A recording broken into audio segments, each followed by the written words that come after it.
할렐루야! 부활의 아침, 부활의 주님이 여러분 마음 가운데 생명의 근원으로 좌정하시기를 주의 이름으로 축원합니다. 할렐루야! 오늘 먼저 새가족 소개 좀 잠깐 할게요. 우리 김덕순 집사님 잠깐 일어나시겠어요? 지지난주부터 새벽 기도도 오셨고 원래 우리 지구촌 성결교회에 다니셨던 분이십니다. 다시 한번 이제 새롭게 저희 교회에서 같이 신앙생활 하시게 됐어요. 너무 감사하죠? 우리 박수로 환영합시다. 감사합니다. 네. 네, 앉으세요. 그리고 오늘 방문하신 우리 박선자 권사님, 김지연, 우리 자매님 잠깐 일어나시겠습니까? 네, 잠깐 일어나세요. 네. 감사합니다. 우리 김민정 성도님이 이모님 되시고 사촌 동생 되시는데 우리 박수로 환영합시다. 감사합니다. 네. 앉으세요.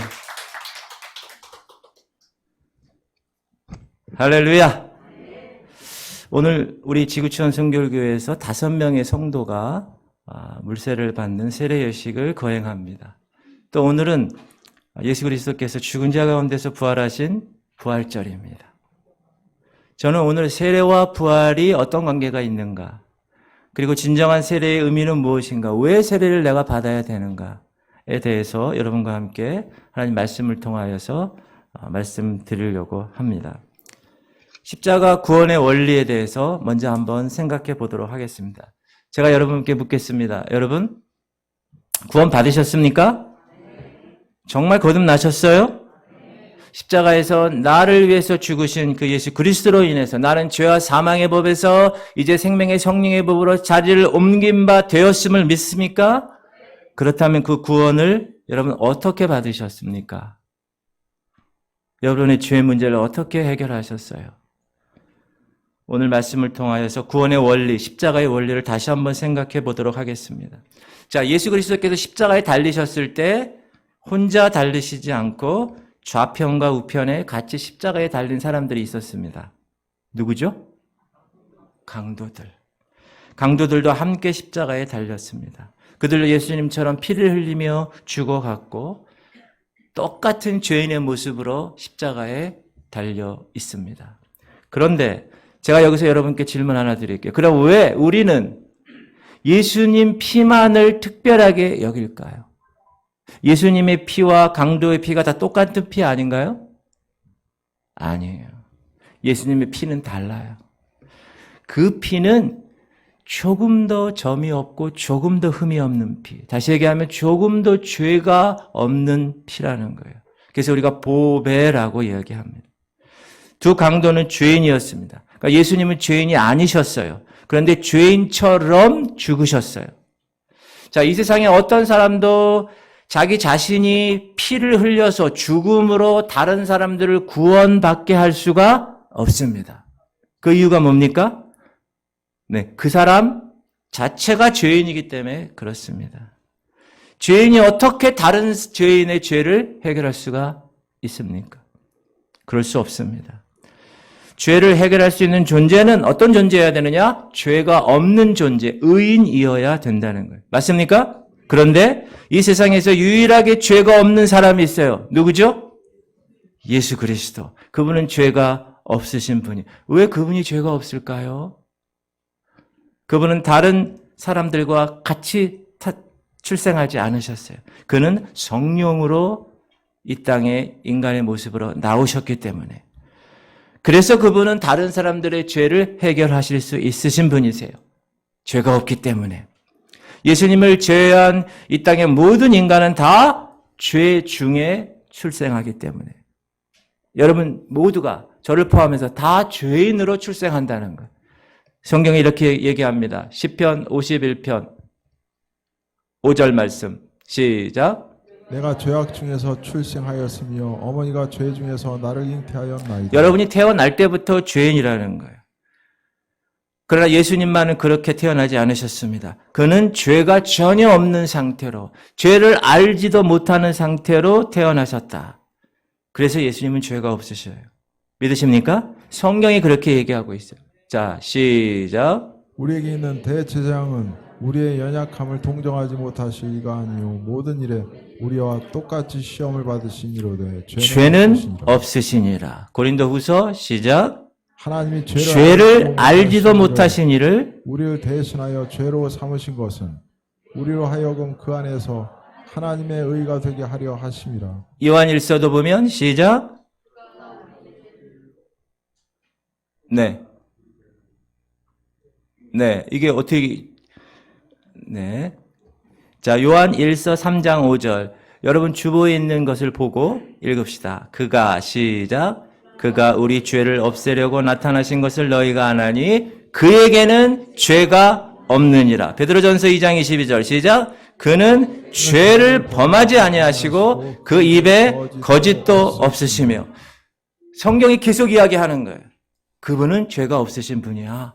죄를 알지도 못하신 분이야. 여러분 죄가 없고 죄가 알지도 못하시는 분이기 때문에 죄를 범할 수가 없는 분이세요. 그런데 그분이 죄인들이 죽어야 하는 형틀에서 십자가 형틀에서 죽으셨어요. 왜 죽으셨습니까? 저와 여러분의 모든 인류의 죄 때문에 그렇다. 그분께서 우리의 죄의 대가를 스스로 자청해서 치르셨다. 여러분 죄의 대가는 뭡니까? 사망입니다.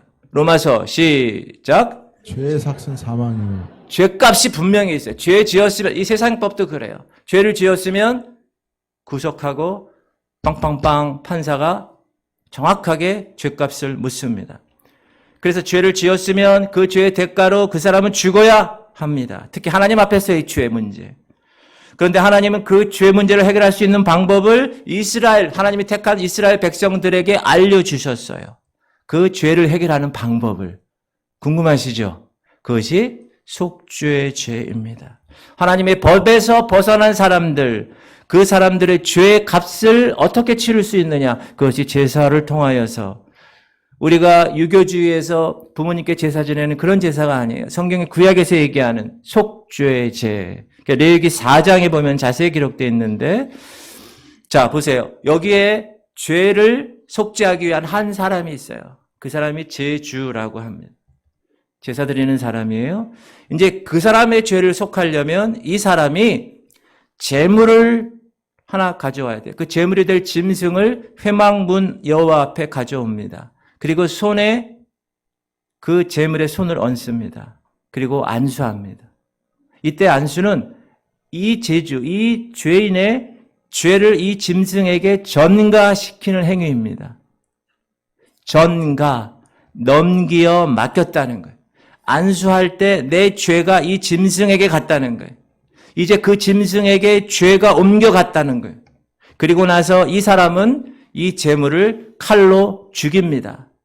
왜? 죄의 삭은 사망이니까. 내가 죽어야 할 죄를 내가 이 짐승에게 전가시켜서 그 짐승을 죽임으로 그 짐승은 죄를 대신 짊어진 상태에서 죽습니다. 그리고 나서 피가 날 거 아니에요. 그러면 그 피를 제사장에게 줍니다. 그럼 제사장은 그 피를 손가락으로 찍어서 성소 앞에 7번 뿌리고 향단불에 바르고 회막 앞과 번제단 밑에 부어 쏟습니다.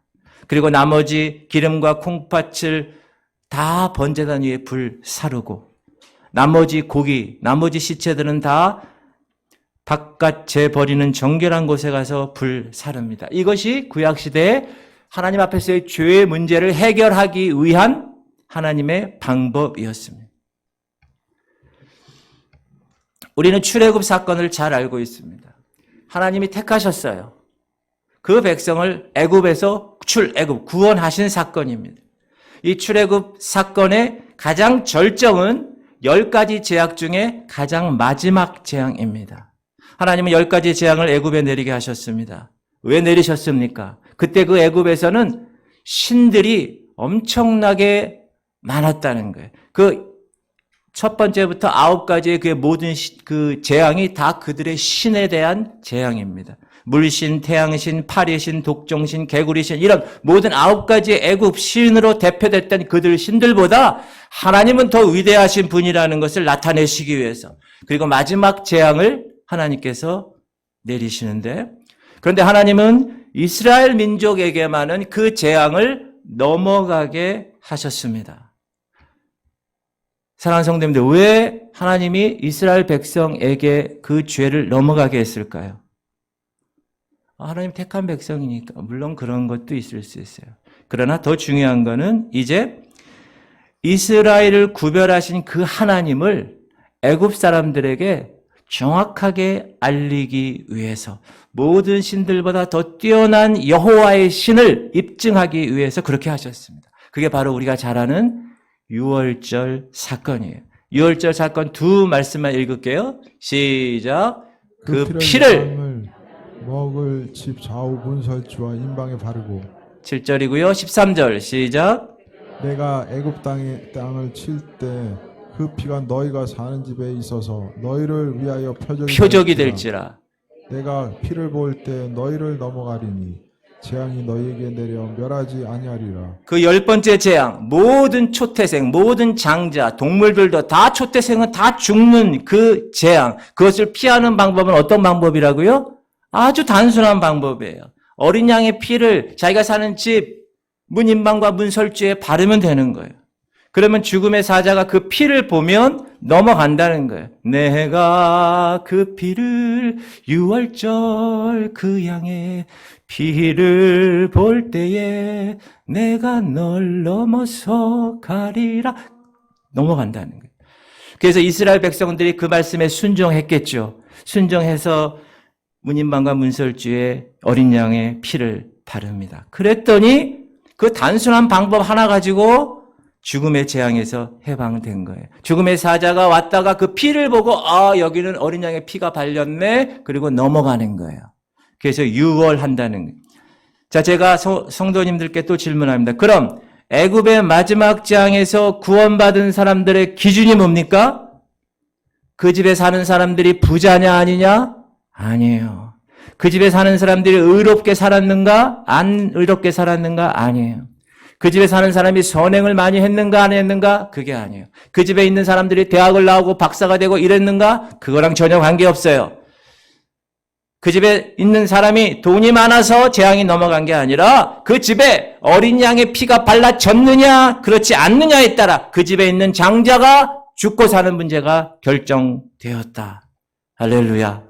선을 많이 베풀어서 죽음의 재앙이 넘어간 게 아니에요. 의롭게 살아서 죽음의 재앙이 넘어간 게 아니라 그냥 어린 양의 피를 말씀에 순종해서 발랐더니 죽음의 사자가 넘어갔다. 유월했다. pass over. 그래서 그렇게 죄의 사망에서 해방되었다.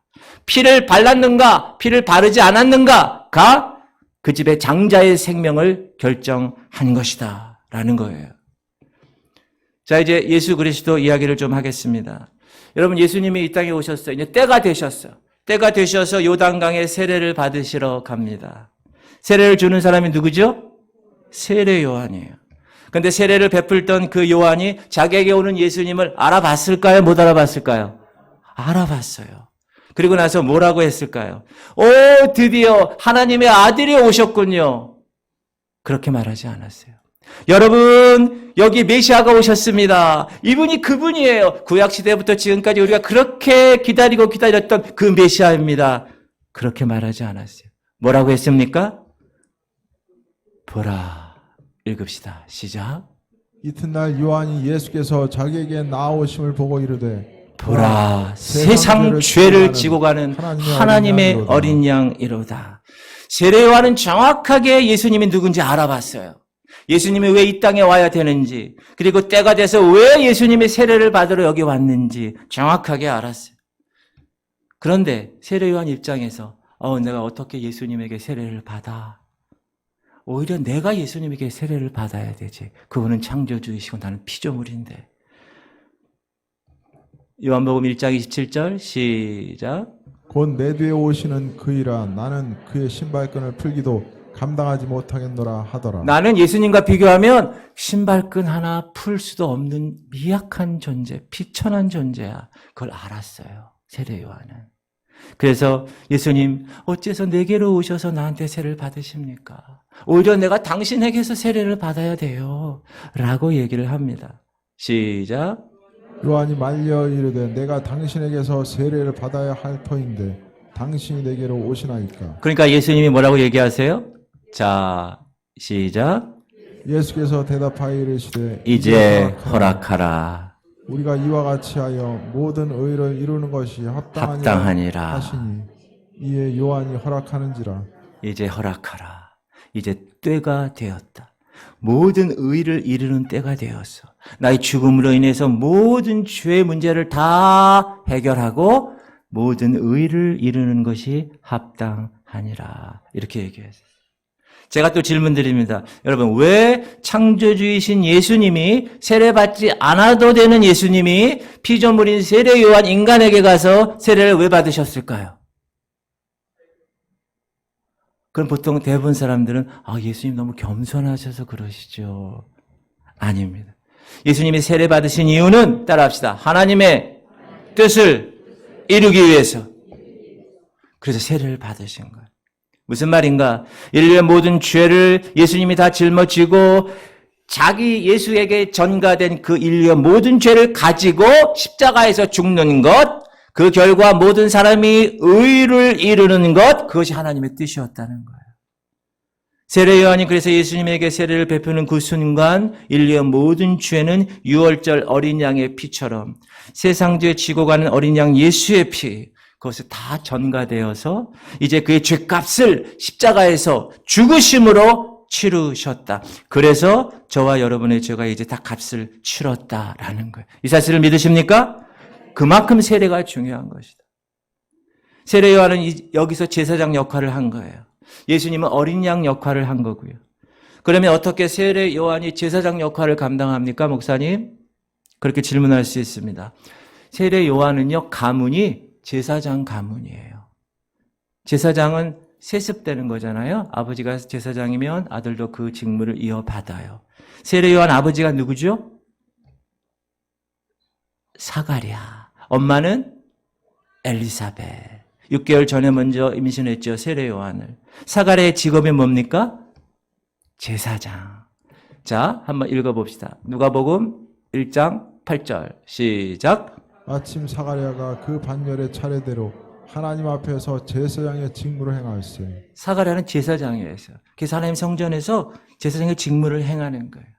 그러므로 세례 요한도 제사장의 특권이 있는 존재였다. 그래서 제사장 역할을 감당하게 된 것입니다. 그리고 예수 그리스도 그 어린 양 되시는 예수에게로 우리의 모든 죄를 다 전가시키고 모든 죄 문제를 다 해결하신 거예요. 그리고 나서 세례 요한은 죽죠. 곧바로 죽습니다. 왜 죽었을까요? 이제 세례 요한의 사명은 다 끝났기 때문에. 세례 요한의 사명은 두 가지였어요. 하나님은 주의 오실 길을 예비하는 사역. 두 번째, 예수님에게 세례를 베푼 사역. 그 두 가지 사역이 다 끝나니까 세례 요한은 참수당합니다. 당시 헤롯 왕실의 도덕적인 부패를 비판하죠. 그래서 살로메라는 여인, 그 여인의 어머니 농간으로 인해서 목배임을 당합니다. 그의 사명이 끝났어요.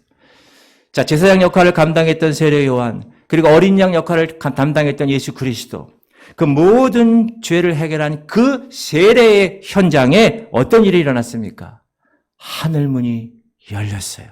성령이 비둘기처럼 임했어요. 그리고 아버지 하나님이 말씀하세요. 이는 내 사랑하는 아들이요 내 기뻐하는 자라. 읽을까요? 시작. 예수께서 세례를 받으시고 곧 물에서 올라오실세. 하늘이 열리고 하나님의 성령이 비둘기같이 내려 자기 위에 임하심을 보시더니 17절 하늘로부터 소리가 있어 말씀하시되 이는 내 사랑하는 아들이요 내 기뻐하는 자라.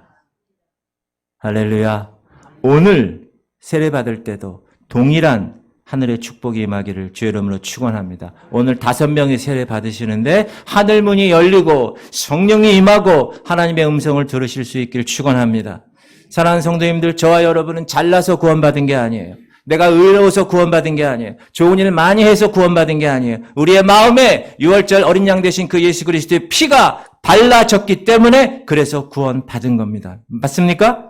그 예수 그리스도의 피의 능력으로 구원받은 거예요. 그래서 우리가 예수 그리스도를 피를 보혈이라고 얘기하는 그 보배로운 피, 보석같이 가치가 있는 피, 귀중한 피, precious blood. 그래서 우리가 그 보혈의 능력을 믿고 찬양하는 거예요. 할렐루야. 자, 노아의 홍수와 세례에 관해서 말씀드리겠습니다. 여러분, 노아 홍수 사건 아시죠? 그 원인이 뭡니까? 노아 홍수 사건의 원인은 한마디로 말하면 당시 이 세상에 사는 모든 사람들 마음 안에는 다 죄만 있었다. 모든 생각하는 것, 말하는 것, 살아가는 모든 것이 다 죄였다.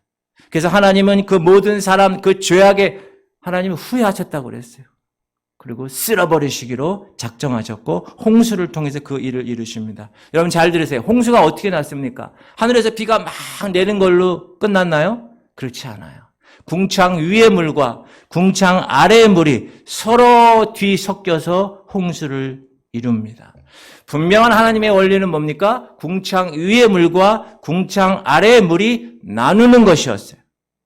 근데 그것이 섞여버렸어요. 자, 그러면 하나님이 궁창 위의 물과 궁창 아래의 물을 나누신 이유가 뭘까?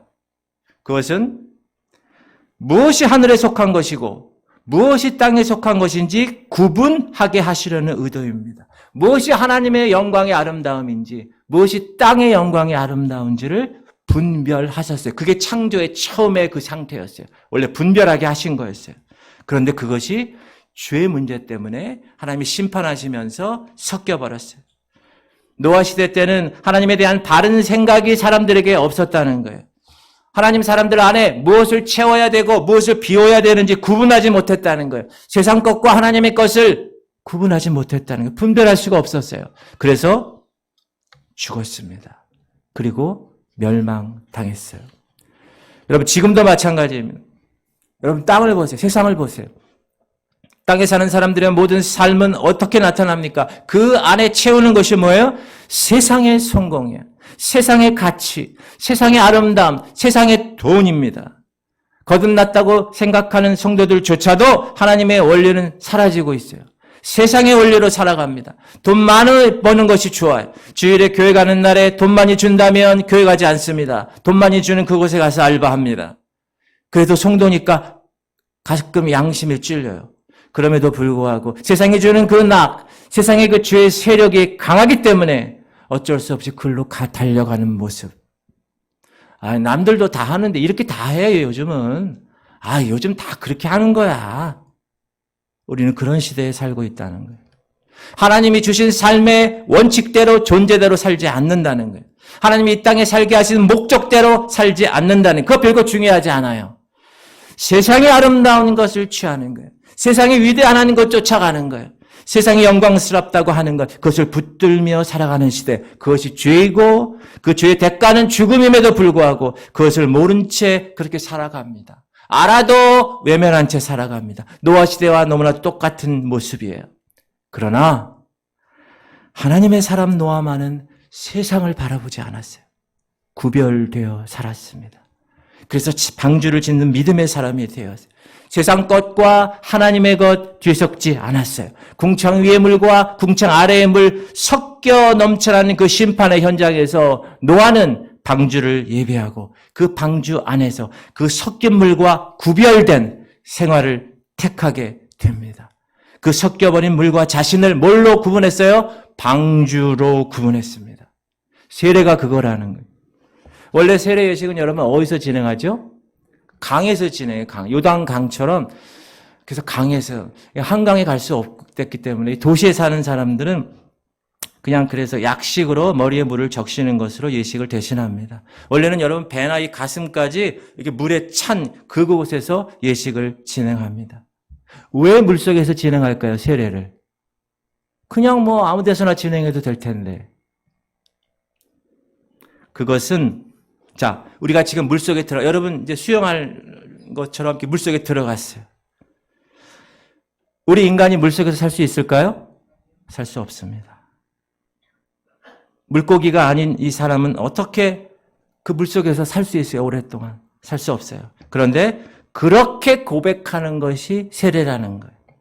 물속에 들어갔더니 난 살 수 없는 존재구나 라는 걸 깨닫는 거예요. 그렇다면 여러분 어떻게 해야 돼요? 그렇다면 이제 나는 물속에서 나와야 되겠구나. 그것을 깨닫는 것이 세례입니다. 사랑하는 성도님들, 세례를 받았다는 것은 그냥 물로 머리를 적시거나 혹은 침례 같은 경우 물속에 그냥 담겼다가 나왔다 그것만을 의미하지 않습니다. 이 세상의 가치관 안에서 난 살 수 없는 존재구나. 나는 이 물속에서는 살 수 없구나. 나는 이 죄에 대해서는 죽은 존재구나. 섞여 살면 안 되는구나. 그것을 고백하는 현장이 세례인 것이에요. 세상에 섞이지 않고 구별되어진 노아의 방주처럼 세례받는 나는 이제 세상과 구별된 존재가 되었구나. 나는 죄를 짓지 않는 존재가 되어서 죄에 대해 죽었으니까 그것을 공개적으로 회중들이 있는 이 교회에서 공예배 때 선포하는 예식이 바로 세례 예식입니다. 사랑하는 성도님들, 그래서 방주와 세례의 본질은 같은 거예요. 나는 세상의 가치관, 세상의 성공을 위해서는 이제 살아갈 수가 없는 존재가 되었어. 그러면 내가 세례받은 이후의 삶은 세상과 섞이지 않는 하나님의 가치관을 따라 나는 새로운 피조물이 되었음을 선포하는 것입니다. 믿으십니까? 오늘 세례받으시는 대상자 여러분, 이 세례의 본질을 깨닫고 세례를 받으시기 바랍니다. 또한 과거에 세례를 받으신 성도님들, 이 세례의 본질을 다시 한번 확인하는 그런 시간이 됐으면 좋겠어요. 자, 선한 양심과 세례에 관한 이야기를 한번 제가 드릴게요. 오늘 본문 보면 21절에 선한 양심에 관한 얘기가 나오는데 한번 읽어볼게요. 네, 시작. 물은 예수 그리스도께서 부활하심으로 말미암아 이제 너희를 구원하는 편이 곧 세례라. 이는 육체의 더러운 것을 제하여 버림이 아니요 하나님을 향한 선한 양심의 강군이라. 뒷부분에 세례는 육체의 더러움을 제하는 것이 아니라 선한 양심이 하나님을 향하여 찾아가는 간구다 이렇게 말씀하고 있습니다. 쉽게 말하면 세례는 우리가 하나님을 향한 양심을 회복하는 거예요. 제가 쉽게 설명해 드릴게요. 여러분, 사람은 알면서도 그 속에 사는 경우가 있어요. 제대로 된 사람은 이런 거예요. 죽어라고 열심히 돈 버는 일, 자신만을 위해서 죽어라 사는 일, 그것이 인생의 본질이 아니라는 것을 다 알아요, 사람들은. 왜요? 그 안에 양심이 있기 때문에 그래요. 그 선한 양심이 계속 그 사람 마음속에서 외치는 거예요. 야, 너 이렇게 죽어라 돈만 벌다가 그러다가 너 죽으면 어떻게 할 거야? 그 가치 있는 삶이 아니잖아. 이 양심이 계속 이야기하는 거예요. 야, 이렇게 나만을 위해서 이기적인 삶을 사는 것, 그것은 올바른 삶이 아니잖아. 이렇게 마음속에서 계속 외치는 거예요. 그런데 그런 선한 양심이 계속 마음속에서 외침에도 불구하고 그냥 그 세상에 매몰되어 사람들은 살아가는 거예요. 왜 그럴까요? 진정한 영적 삶을 볼 수가 없기 때문에. 볼 수가. 그들의 눈은 감겨 있기 때문에. 그들의 눈은 영적으로 어둡기 때문에. 누가복음에 보면 이렇게 말씀합니다.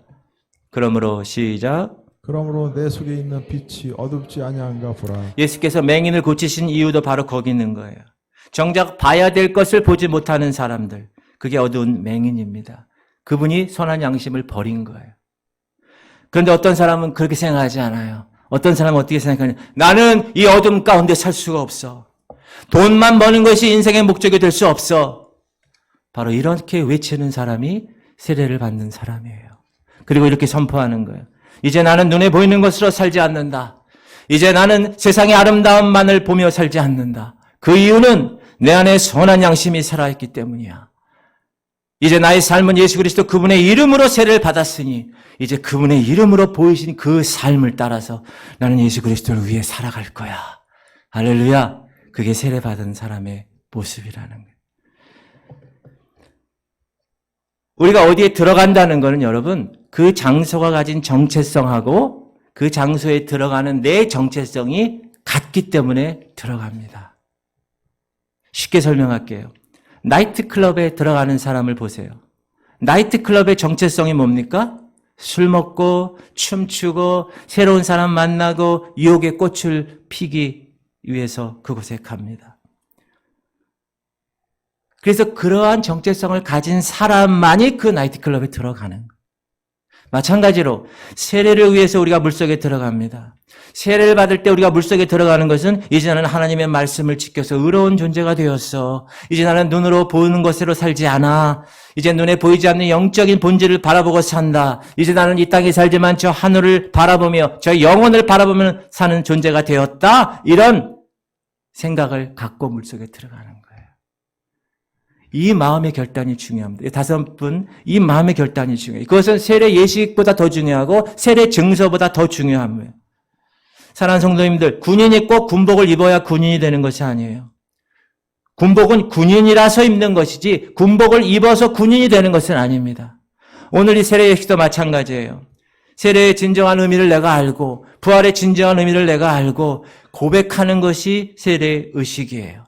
세례의식을 치른다고 내가 그렇게 됐다는 게 아니에요. 나는 죄에 대해서 이제 죽은 존재야. 그래서 나는 더 이상 죄를 짓지 않아 라고 그 선한 양심이 나를 이야기하길래 나는 거기에 동의하고 이제 하나님의 것을 내가 붙들 거야 라고 선택하며 살아가는 것이 세례입니다. 그러면 여러분 그 선한 양심에서의 그 선함의 기준이 뭘까요? 그건 단순합니다. 무엇이 선하고 무엇이 그렇지 않느냐의 기준은 뭐냐? 하나님이 선하다고 하는 것이 선한 거예요. 여러분 하나님이 태초에 천지를 창조하셨죠. 그리고 나서 항상 첫째 날 끝에 둘째 날 끝에 저녁이 되면 아침이 되는 첫째 날이라 그 바로 전에 무슨 말이 있냐면 보시기에 좋았더라. 누구 보시기에? 하나님 보시기에 좋았더라. 인간을 창조한 여섯째 날에는 하나님 뭐라고 그러셨어요? 심히 좋았더라. 보시기에 심히 좋은 거예요. 저와 여러분은 하나님의 피조물입니다. 맞습니까? 그런 피조물인 저와 여러분을 하나님이 보시면서 보시기에 좋았더라. 이렇게 말씀하시는 것, 그것이 하나님의 선의 기준이에요. 쉽게 말하면 하나님의 뜻대로, 하나님의 창조 목적대로 살아가는 사람. 왜 하나님이 그렇게 창조하셨으니까? 보시기에 좋게 창조하셨으니까. 그런 하나님 보시기에 선한 삶을 살아가는 거예요. 세례 받을 때 나는 더 이상 물속에서 살 수 없어 고백하는 것은 무슨 말입니까? 이제 나는 하나님의 정하신 뜻대로 하나님이 나를 창조하신 그 창조된 목적대로 살아가는 존재가 되었어. 그리고 나는 그렇게 살아갈 거야 라고 결단하는 거예요. 그것이 온전한 세례. 여기까지 가야 온전한 세례가 되는 거예요. 그리고 세례는요, 그 선한 양심이 하나님을 향하는 거라고 그랬잖아요. 그렇게 하면 하나님이 높이시는 거예요. 사람들의 눈에는 낮아 보여요. 사람들의 눈에는 불쌍하게 보여요. 어리석게 보여요. 그러나 하나님이 보실 때는 올리시는 거예요. 너무 위대하기 때문에. 그래서 여러분 죽은 예수 그리스도를 하늘로 올리신 거예요. 그게 부활이에요. 그리고 그렇게 올림받은 예수님은 세상의 모든 권세와 능력이 다 순종하는 존재가 되었다. 저와 여러분도 그런 존재가 되어야 됩니다. 할렐루야. 빌립보서 2장 시작. 이러므로 하나님이 그를 지극히 높여 모든 이름에 뛰어난 이름을 주사 하늘에 있는 자들과 땅에 있는 자들과 땅 아래에 있는 자들로 모든 무릎을 예수 이름에 꿇게 하시고 모든 입으로 예수 그리스도를 주라 하시나요. 하나님 아버지께 영광을 돌리게 하셨느니라. 할렐루야. 사람들이 볼 때는 낮아지는 그 자리, 사람들이 볼 때는 고난받는 그 자리가 하나님이 올리셔서 세상의 모든 권세와 능력이 순종하는 자리로 변화되는 것, 그것이 세례요, 그것이 부활입니다. 그러므로 내가 세례받았다라는 것은 내가 이제 세상의 가치관이 아니라 하나님이 나를 만드신 목적대로 내 몸을 들여서 하나님의 성품을 내가 이 땅에서 나타내는 삶, 그 삶을 내가 선택하는 거예요. 그것이 하나님이 여러분을 향한 온전한 회복입니다. 그 회복은 나중에 어떻게 돼요? 하나님 보좌 우편에 앉히는 놀라운 특권을 우리에게 허락하시는 거예요. 그것이야말로 세례를 통해서 행해지고 이 생명이 진정 거듭난 사람에게 주어지는 권세와 능력이. 그래서 여러분은 이 땅에 세상에 나가서 세상을 다스리고 정복하며 세상에 하나님의 거룩함을 심는 그런 권세가 있는 사람들이에요. 할렐루야. 그러면 부활과 세례 관계를 다시 한번 생각해 보겠습니다. 자, 우리가 거행하고 있는 이 세례 예식은 뭐예요? 형식이에요, 형식. 그러면 본질이 따로 있다는 거잖아요? 그 본질이 뭡니까? 오늘 본문에서 예수 그리스도의 부활하심으로 얻은 표가 세례라고 이야기하는 거예요.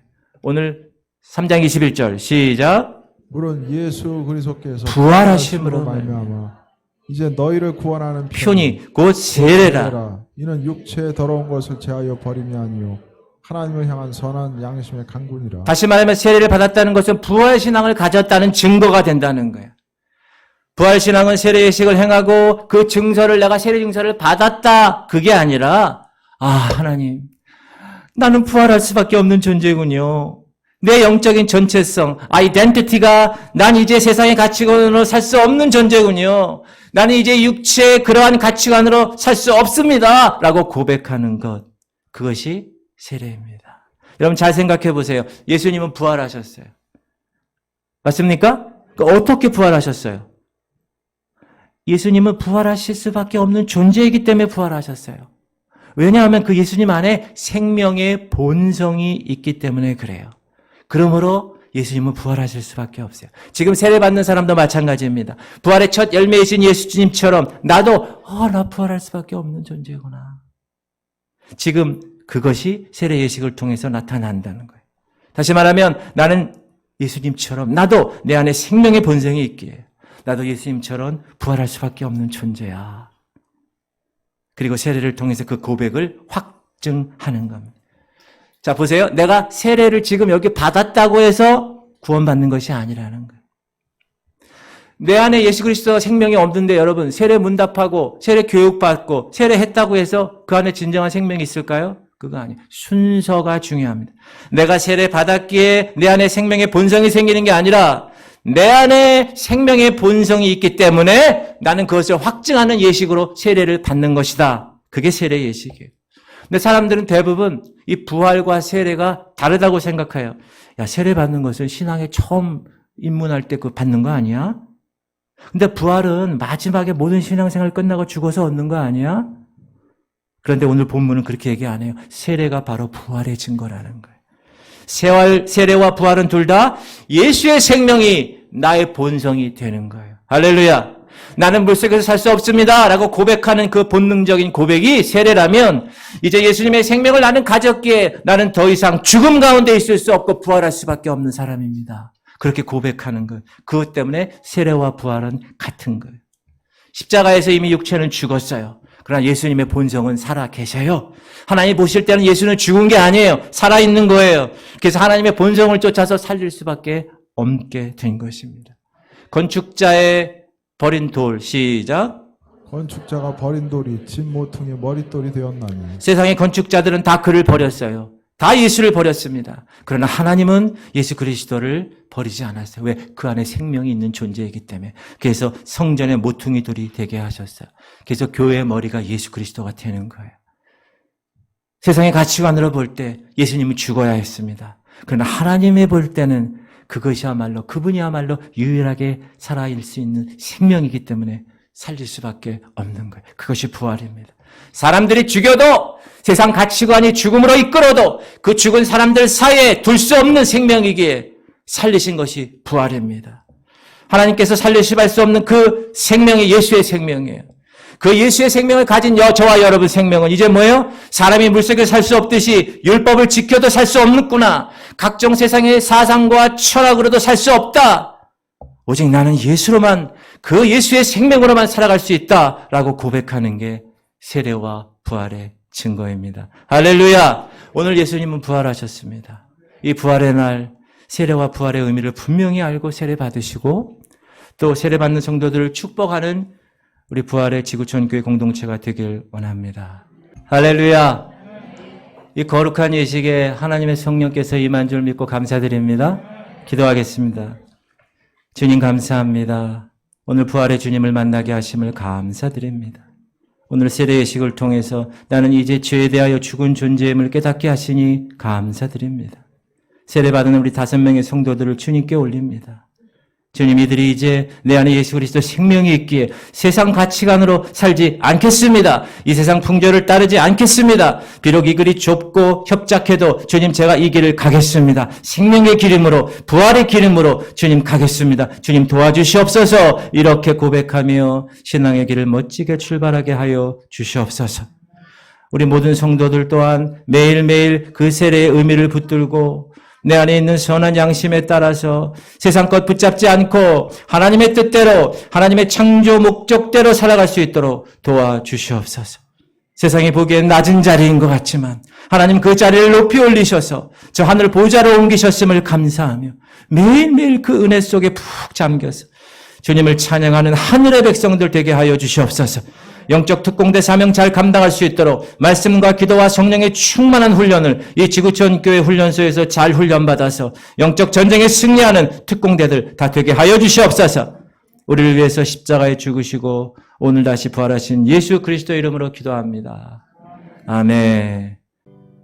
이제는 우리 주 예수 그리스도의 영원하신 은혜와 하나님 아버지의 극진하신 사랑하심과 성령님의 감동감화 충만 교통이로 하심이 오늘 세례 예식을 받고 그 부활의 생명을 소유하며 하나님께 이제 죄에 대하여 죽고 의에 대하여 살기로 결단하는 우리 5명의 세례자들 머리 위에, 그리고 그 세례받은 자를 축복하며 기도하며 하나님의 공동체로 맞이하여서 이 공동체가 주님의 거룩한 교회, 축복의 공동체가 세워지기를 소망하며 나가는 하나님의 백성들 머리 위에 이제부터 영원토록 함께 하시기를 간절히 축원하옵나이다. 아멘.